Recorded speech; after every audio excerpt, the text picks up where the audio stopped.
So why are Git and GitHub important? Whenever I talk to beginner programmers, they tell me that they've never used Git. I suddenly have this urge to teach them how to use Git and just go over the basics with them, because as a programmer and in my software career, I've used Git so much to work with my coworkers and for my own personal projects. And it's just a really helpful tool. And whenever I hear these beginner programmers tell me that they've never used Git, it's like them telling me that they don't know how to use a dishwasher, or they've never used a dishwasher. And maybe you're one of these people who don't use a dishwasher, but you get what I mean. When you realize that you can actually use a dishwasher to speed up your dishwashing, then you really want to teach other people to use the dishwasher, or in this case, to use Git. I do understand though why beginner programmers don't use Git, because I was once a programmer who didn't know Git, and I actually went through my whole college career not knowing Git. And when I graduated from university, I had my engineering degree. I still didn't know Git until I entered the workforce. So when I went to my first company, they told me to check out their code, which basically just means go to their remote repository and then bring it into my local machine so I can make some changes to the code and check out their code. And so I did that. They taught me SVN and Git. And Git and SVN, they're both version control systems. And when I first learned those tools, I was really confused and was wondering why we have to do it this way. And it was like a headache, because you had to learn a new program in order to program. In my beginning years, I preferred SVN over Git because SVN was a lot simpler and easier to manage. And a lot of times I had a lot of headaches with Git because I would check out the code, then I would make some changes to my branch. And then after I made these changes, there was a lot of mix-ups happening with my friends' branches that I brought into my branch. And then it would just be a headache. So I would eventually just delete my whole local repository, and then I would clone a new repository and then redo my changes. And it was just a headache using Git. But over time, I started to get the hang of using Git, and I had two key coworkers that were really working side by side with me that really helped me understand a lot of Git concepts. And so those coworkers really helped me use Git and be able to be comfortable in using Git. And now at my current company, I have a lot of older coworkers, and those older coworkers can use Git for simple things, but sometimes they run into issues and then they go to me to actually help them manage their Git branches. So in this video, I'll be explaining why Git and GitHub are important, and I'll also talk about my own experience in my companies, how I've seen the beauty of Git in our software development, and I hope it really encourages you to use it in your software development as well. So my name's Henrik, and I'm here to help you learn the software skills and tools you need to grow in your software development journey. So let's get started. By the way, if you're in the early stages of your programming journey, I've got a special gift for you. It's called my 30-day beginner coding challenge. And it's a guide that will take you from no coding experience to building your first 4 projects. And the best part is it's free. It's a free gift to you. In this coding challenge, I guide you in 30 days to build 4 programming projects, and I give you some tutorials that are in C. But of course, these projects are really generic and really beginner friendly, and so you can actually code them in different programming languages. You can still benefit from this guide because you can just take the principles that are in my challenge and then apply them to your programming language. You can find the challenge in the link in the description, and if you download it and pay attention to what it says, you'll definitely learn some fundamental programming concepts that will give you a good foundation to your software development journey.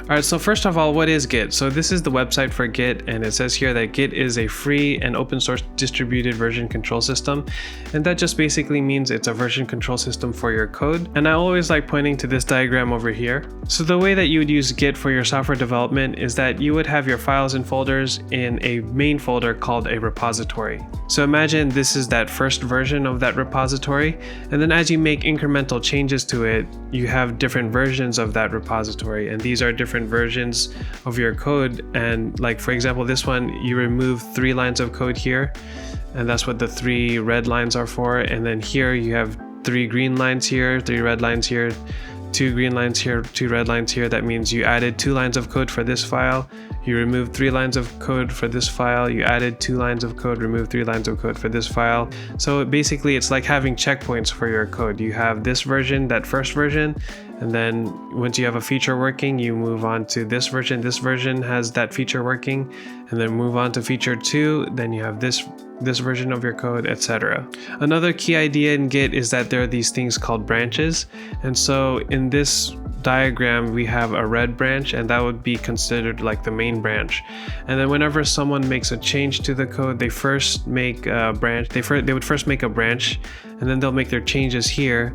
And then once everything is all set and working, they'll bring their branch back into the main branch. So you can see these 3 green lines of code here. Those lines of code are brought in here, and these 2 lines here, these 2 green lines of code that were added and these 2 red lines that were removed, they were brought in over here. And the reason why we make these branches is because we don't want to touch the main branch, because the main branch is the branch where all of the features are working.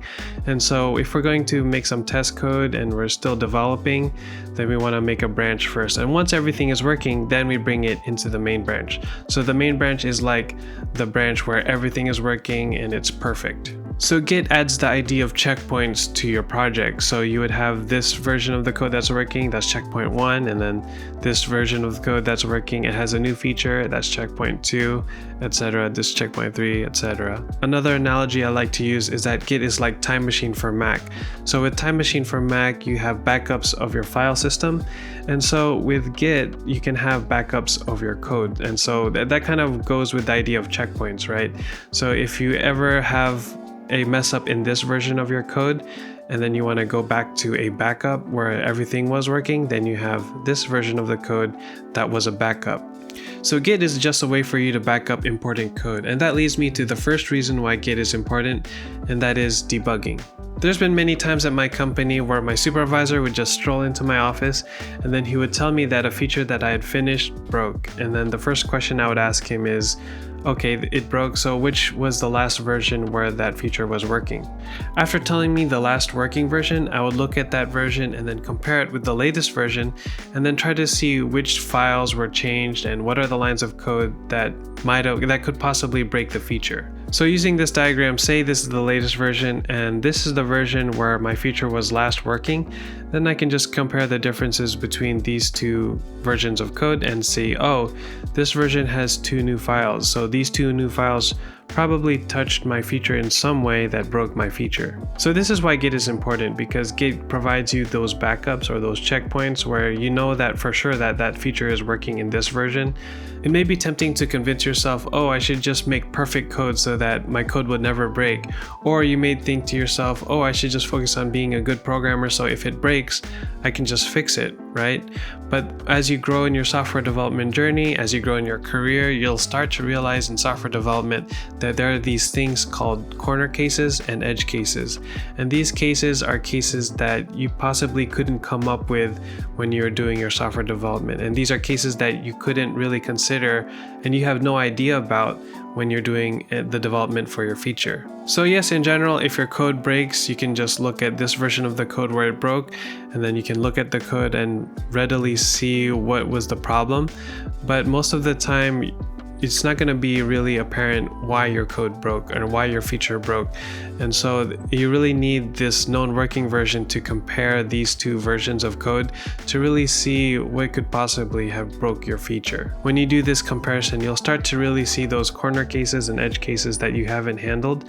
And that's why Git will really save you a lot of time. Alright, reason number 2 why Git is important is because of collaboration. And I kind of alluded to this earlier with the branches here. And that's the nice thing about Git is you can make branches. And so I work in a software team, but I also interface with other software teams at my company. So at my company, there are 2 main other software teams that I work with, and that's because we have different hardware that we're coding for.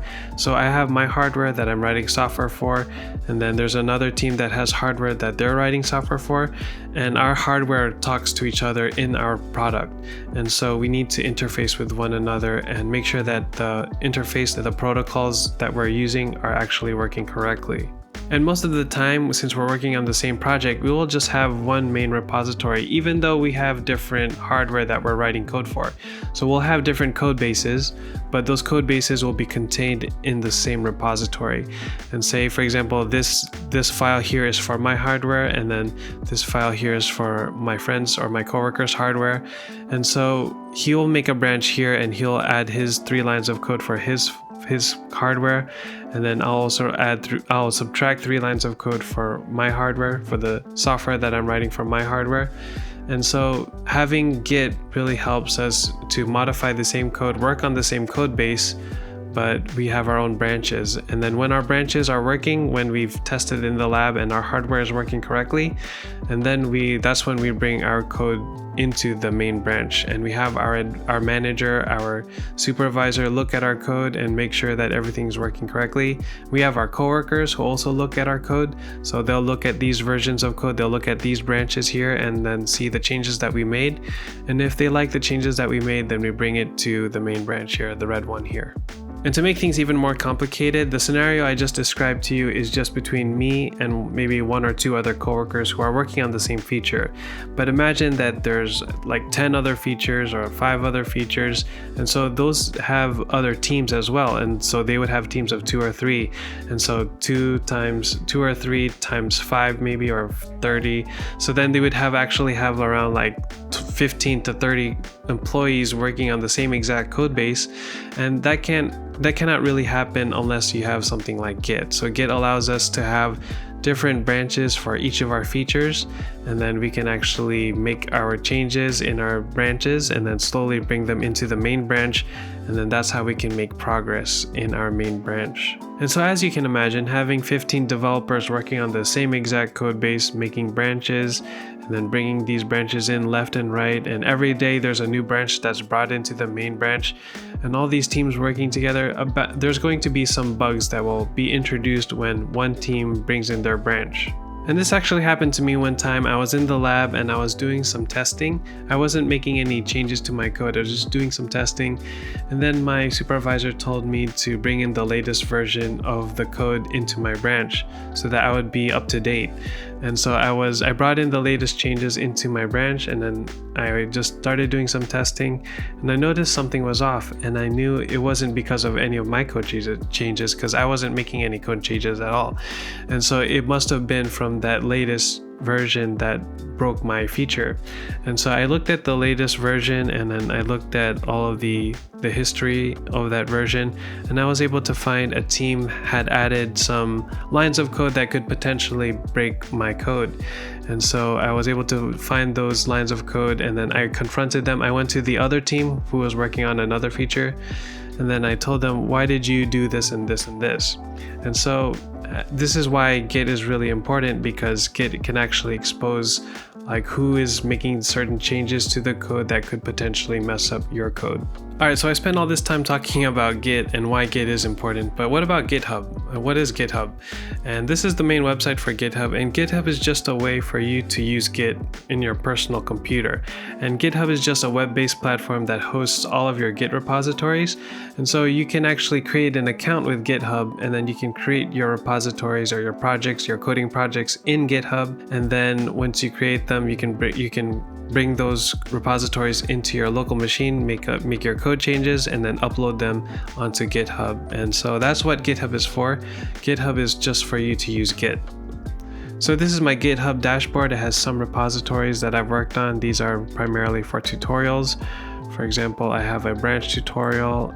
So this is branch tutorial. It has just one file in there, and then you can just click on that and you can actually see what are the lines of code in that file. And so you can upload all of your coding projects in GitHub, and then you can access them on the internet wherever you are, and then you can actually clone those repositories into your local machine and make changes to your branch that way.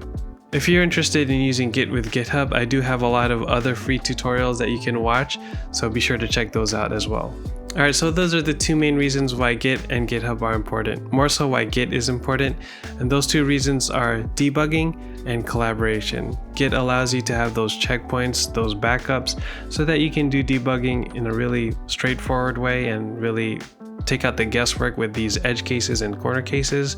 And then collaboration. Git allows you to create these branches, and then you can collaborate with 15, 20, 30, 100 people on the same exact code base and make a lot of progress that way. And I'm curious to hear your thoughts as well. Have you started using Git already? If you haven't started using Git, please let me know why in the comments section. I'm really curious to hear your thoughts. Alright, like I mentioned earlier, if you're just starting off in your programming journey and you don't know where to start, you can download my 30-day beginner coding challenge. And it's a 30-day guide where I teach you how to build those 4 beginner programming projects. It's really beginner friendly, and I go step by step on how to build each one and then go through the tutorials that you need to build each one. So download that in the link in the description. Alright, that's it for this week's video. I hope it really helped you out and really encouraged you to start using Git if you haven't already. And if it did help you out in the slightest bit, please like, share, and subscribe to the channel. And I'll see you in the next one. Peace.